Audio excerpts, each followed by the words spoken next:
Welcome back, Husker fans, to the third episode of the DA Husker Fanalytical Show. I am your host, DA, which stands for my name, Derek Arthur. Especially when I'm right. And when I'm wrong, it stands for dumbass. No? Okay. Like 2 weeks ago, in the Michigan State game, I was a dumbass for how I predicted that game. It was the complete opposite, except for Michigan State's score, which I did get right. So, pat on the back, Derek.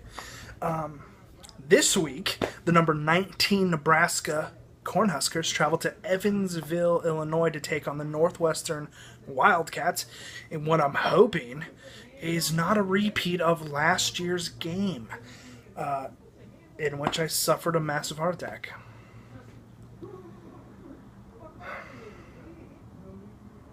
I'm just kidding. I didn't have a heart attack. It was close. Whew, that game gave me a heart attack. So big shout out to Amir Abdullah, who got that first down on fourth down, and then to RK3 Ronkel III and Jordan Westerketch for that Hail Mary touchdown, in which I celebrated with joy. I pissed off a lot of neighbors that day. Shout out to you guys. Nebraska coaches and players, if you're listening, especially administration people, I'm 26, so maybe not, have the game be as close this week, so I don't have a heart attack. Deal? Deal? Good deal. Let's just get straight into the game. Now, this game has quite a bit on the line for Nebraska in their quest for the West. That's a pretty good name, right? Yeah. Or, as the West is called by a lot of people, the Big 12 North of the old. I'm not one of those persons yet that have called it that, but could be coming any day now. Basically, Nebraska, since entering the Big 10 back in 2011, Northwestern has been nothing but a big pain in the rear for Nebraska. Where props are given to where props needed to be to Northwestern, because they have brought their A game every single time that Nebraska play, and every game has been great. And like Northwestern, rock on, man. You've had me like you threw me through the emotions. I was happy for Nebraska because they did good, and then I was sad, and then I was angry, and then I was depressed. You guys gave me like a full emotional workout those days. Luckily for us, Nebraska has won 2 of those games. Nebraska lost the first game when they were rated number 9, and Northwestern came to Lincoln and beat them 28-25. In the last 2 years, Nebraska has come back to win both of those games. Back in 2012, Nebraska came back from 14 points to win, and then last year, as I just mentioned, the Hail Mary. Full of grace, the Lord is with thee. Yes, he was that day. He was with all of us, especially Jordan Westerketch. Yeah. But here's a little fact tidbit. After doing a little research, in those 3 games, Nebraska has only outscored Northwestern by a slim margin of 1 point, 81-80. Yikes. Not very good. So props to Northwestern. So right now I'm going to get into a couple of Northwestern's players and go into a couple of Nebraska players. Then I'll give you my prediction of this game.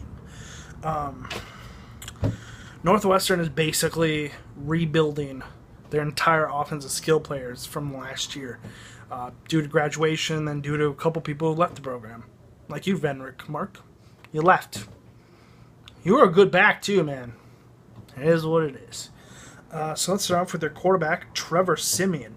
Now, he's mostly a pocket passer, but he has been known to run a couple times and looks pretty quick in that sense. He has 1,300 yards to his name, but he only has 4 touchdowns to 5 interceptions. So basically, if the front 4 of Nebraska's defensive line can get pressure soon and often in this game, Simeon's going to be facing his worst nightmare. Let's go down to his running back, who replaces that Venrick mark, which is actually a freshman, and his name's Justin Jackson. Now, he's kind of a small kid, but the kid can run. He's got 4.5 yards per carry, averaging, and he's a good little back. Everybody saw the Wisconsin game, right? He thrashed Wisconsin's defense 162 yards on the ground. And everybody's like, Wisconsin defense, they're so good. Not that game. They lost. Their offense has actually struggled mildly this year and are rated 109th rushing in the FBS, and their passing offense is 101st, which is in the bottom portion of the FBS teams. Let's get down to their defensive side of the ball, because their defense has actually been a strong point for that Northwestern program, and has actually kept them in most of their games this year. Really don't have a lot of names because I can't pronounce them very well. Probably should get better at that, but that's why I am on YouTube, and that's why other people are in the studio. Now, their defense has been amazing this year, especially their secondary, which has 9 interceptions to their name. Now, their secondary is really fast, they're really skilled, and they have a good talent of keeping their eye on the ball and getting to the ball and creating turnovers. Their whole defense in whole is rated 33rd in the FBS, which is right around where Nebraska is rated, but this could be a tight game. And I'm going to say it every single game, because Nebraska has been known to turn over the ball, but I think turnovers could decide this game and could be the key to winning this game. Now, Nebraska, you guys have done a lot better this year with keeping the ball, protecting it, and make sure you don't fumble or turn it, or Tommy Armstrong don't throw an interception. They both did on that side. They've done really great at that, but they're still even at the turnover ratio margin, where Northwestern is at a +6. So Northwestern has that advantage. So Nebraska could be facing a difficult time with Northwestern's defense. Now let's get to the offensive side of the ball for Nebraska. Huge props go out to Tommy Armstrong. That kid took a licking from Michigan State. That kid got hit a lot, and you could tell he was in pain. But that kid stuck in there, and he did better than I could.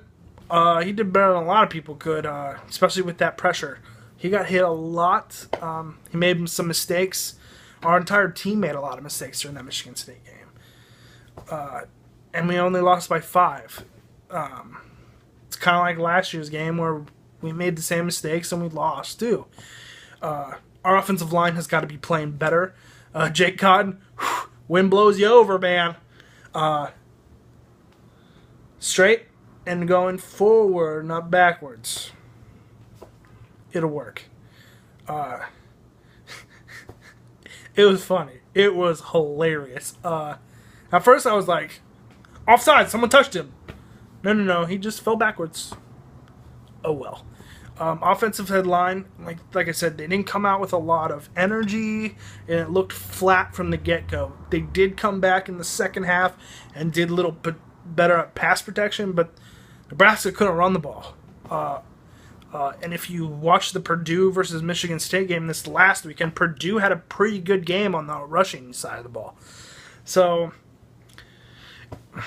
it is what it is. I think Nebraska will come out great in this game and have a ton of energy and bring it to Northwestern. Most of the side, I think most of our offense is back and healthy, except for our tight end, which kind of sucks because I feel like we're missing that element of in the middle pass game with the tight ends. I think tight end dump passes, tight ends over the middle, I think that could help our offense immensely. And Seathan Carter is out again this week, so that hurts us. Now on the defensive side of the ball, I'm going to give huge shout out and props to Trevor Roach, man. I don't know why that kid wasn't started from the get-go. That kid has been a ball hawk. He's been absolutely amazing, playing great on on the rush and actually been playing pretty decent in the pass game on defense. We also have Daniel Davey back, which is awesome for us because that kid is a stud in the cornerback, as well as Josh Mitchell, Nathan Gary. Man, there's a couple others. Vincent, Malik Collins, Vincent Valentine. I think those two guys will have big games. They'll have their coming out party, even though I think they've already been coming out. Yeah, that's good. Let's get to prediction time, shall we? This week, I have a feeling Nebraska brings it to things because I think their seniors, especially Kenny Bell, Randy Gregory isn't a senior, but Amir Abdullah, I think they bring the energy to the game, and I think Nebraska wins hands down easily. I think DeMornay Pearson-L has 2 returns for a touchdown. I'm praying to you. I said my Hail Marys earlier in this video. Thank you, God. I believe Armstrong comes back and has a good game in rushing and passing. Kenny Bell is back, so that's good for us. I think Jordan Westerketch is going to have a great game. And I think Amir Abdullah gets the offensive line, going in the right direction, gives them a little bit of confidence. Maybe first bust a big play, gives the offensive line some confidence to go, be like, we can do this, we can do this, we can do this. Just let's keep pounding it to them. I don't think Northwestern will get the ball going on offense, but then again, I was wrong last week, and Northwestern has always played us tough. So, final prediction time. Nebraska. Let's see, what should Nebraska be? Nebraska 41. Northwestern 27. And now it's going to be a little bit of plug time, just because I think it's cool. Some of you know I'm an actor in New York City, and I was in a little movie last year called The Delivery Man, so go buy it. Or if you have Showtime, it is actually on Showtime, airing on Showtime now. Go check your listings and go watch The Delivery Man. I play Young Boozer, which is one of Vince Vaughn's kids. Go watch it. It's a good time. So thank you for watching this video. Everything else, go Huskers, go Big Red, go to Chicago, and pound it to the Northwestern team. Beat them. Let's get them. All right. This is Derek Arthur, and this is the DA Husker Fanalytical Show. I'm out.